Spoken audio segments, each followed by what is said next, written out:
Thinking about our everyday lives, you've got two radio stations. You're either awake or you're asleep.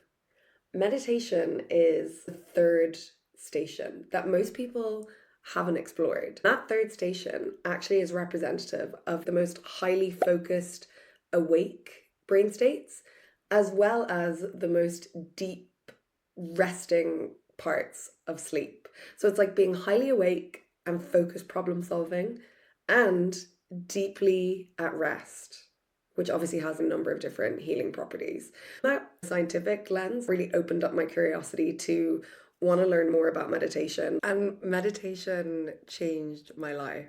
I wanted to share my top 3 tips that I haven't really heard much of anywhere in terms of how to get into meditation, especially if you've got a pattern of not being consistent or not keeping to a routine. I've got a tip for that, and what to do if there's loads of thoughts happening. So I hope you enjoy, and I'll let the rest of the video. My first tip that really, really helped me with meditation. Firstly, just tuning in and putting my attention on all the effortless, incredibly divine things that are happening in my body. So one example of that is breath. I often in the past would have said, I'm breathing, thinking as well that I'm doing the breathing, even though I know it's an involuntary process of my body. Instead, what I do now, and what I didn't realize when I first started meditating, is that by noticing my lungs contracting, expanding, contracting, expanding, I was tuning into a different intelligence that is always focused on now. Obviously, as human beings, let's say there's like a spotlight of attention here, we can notice our attention going to the future, going over here, or like going over to the past. But the intelligence that's allowing us to breathe is always here right now. It might be influenced if we put our attention on the future and start beating faster because it's taking us out of the present moment. And same with the past. If I'm catastrophizing or ruminating or something like that, I might notice my breath changing, but maybe my breath is changing because my body is trying to be like, hey, come back to right now. Everything's good right now. Oscar Wilde has a quote that was written on a bench that my mum came across.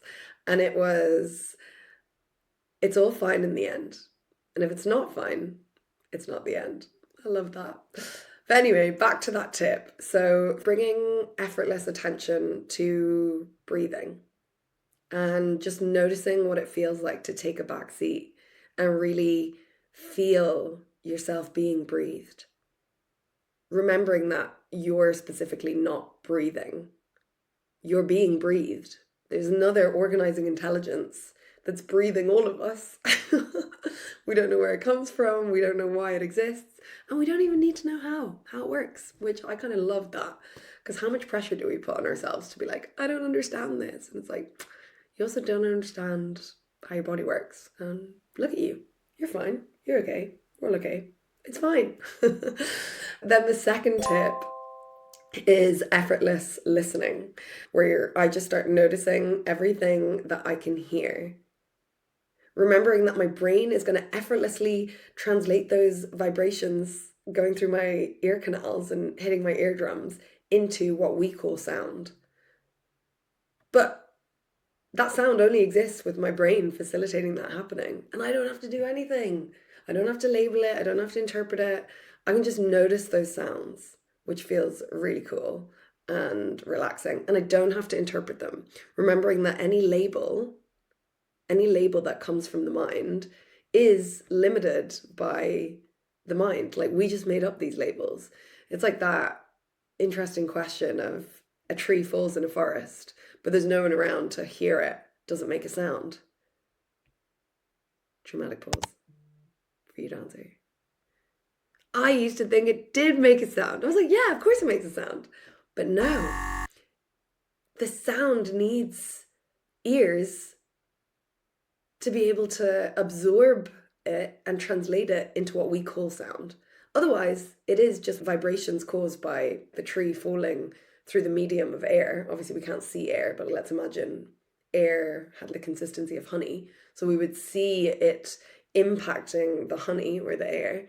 And then we would see it impacting and changing motion, coming to a stop as it hits the denser medium of the ground. But that's it. Clicks. Then the other interesting branch that I hadn't considered, and it's still this tip number 2, is to start listening to thoughts if they arise.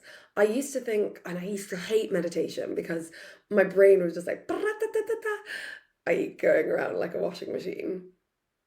And in fact, I think because I was resisting it, I was trying to say, no, shut up, rather than just being like, noticing it. And in fact, I think because I was resisting it, I was trying to say, no, shut up, rather than just being like, noticing it. Back to that radio analogy of, can I just listen to my mind if it is going to be loud about stuff, like a radio station? And can I ask it, what's the next thought? That normally silences everything. And normally just by watching my thoughts, they seem to lessen as well, because I'm putting my attention there. And it's insane to just be thinking for the sake of thinking.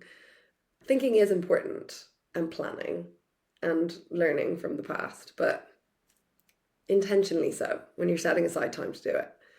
I was wanting to set aside time to experience this third radio station of just oneness, that inseparability from everything, and acknowledging the illusion of reality feels more real than reality itself. Not my quote, can't remember who said that. Probably Alan. Love Alan. And my third tip is around the intention behind meditation. For a while, I started, and I think most people do this with a lot of self-improvement, self-help kind of topics, where I was trying to get better at something, and I was trying to encourage more abundance and that kind of, those patterns of thinking within my life, rather than just the purity of like being fulfilled by practicing meditation. So another way to explain that is that meditation in itself can just be fun. In the way I listen to music or I dance a dance, I like dancing in my room, free dancing. I'm not dancing to hit certain choreography or like dance to a certain number of songs or listen to a song the fastest or listen to a song, I don't know, insert any descriptive word. I'm just there to appreciate it for what it is. That really helped me to just sit back into the practice of just being able to appreciate what it's like to exist with this effortless attention, and brought a lot of peace and contentment. I hope that this video has been helpful in like learning about meditation. I know I said 3 tips, but 4th tip, bonus tip, if you've gotten this far. When I was starting out, I had this narrative in my head that I couldn't create a consistent habit or pattern. So narratives being different to perspectives. Narratives, these kind of pattern thoughts that we tell ourselves about ourselves. And then perspectives, there's infinite perspectives to understand any situation. So if there's a dominating narrative, that's pretty narrow, that's pretty singular, and like boxes you in, even though we know everything is infinite and like infinite potential. So I had this narrative that I couldn't create a consistent habit or pattern. I had another belief around just routine and like what routine meant.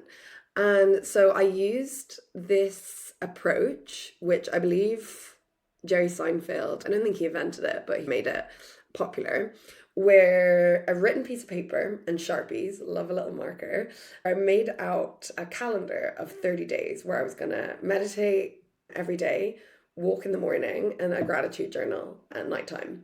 So each box represented a day. I'd have 3 lines that I could fill in, 1 for each activity. And then I did that for 30 days and beyond. I ended up doing it for, how many years are we on now? Is it over a year? Oh, it must be 2 years that I've been doing this.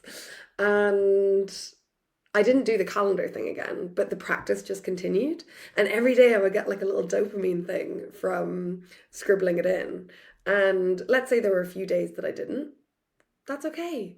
The intention is compassion. The intention is to, well, for me, was to show myself that I could do anything that I wanted to do, and that whatever beliefs I had in my head, I could dissolve them. So most of the week, if you work like usual Monday to Friday, it's filled with all this structured time. You know where you're going, you know what you're supposed to do, etc., etc., etc. Then comes the weekend or evenings, unstructured time. And if you have been focused on proving your value, on overworking, on always doing your best, always putting your best foot forward, always improving, you're in that little hamster wheel and there's no real way to get off. So, in one way, I'm actually grateful for the things that brought me to this curiosity for meditation. Essentially, that life just got not fun anymore. I was like, why do so many people vouch for sitting still and doing nothing? That was wild to me at that time because I had been so used to always doing, always filling my calendar, having a to-do list, being productive on like rest days, i.e., getting my laundry done, deep cleaning the fridge. Whereas meditation has helped me to learn more about my body, learn more about my thought patterns. So, what's actually happening at that first radio station of being awake. And it's also helped me to give my nervous system a new way of experiencing life and unstructured time.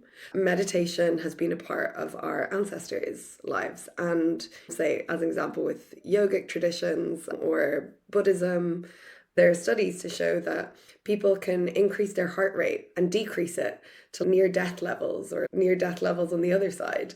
And science can't really explain it. Or increasing and decreasing their body temperature in the space of 60 seconds. And this obviously isn't the goal of meditation. Just all these ways of tuning into our bodies in ways that Western science and perspectives would have told us that was impossible to be able to do. So whilst I don't want to, well, I mean, I'm open to it. If it happens for me and I can, shoot up to like however many degrees Celsius on a cold day, that'd be cool. But it's not my goal.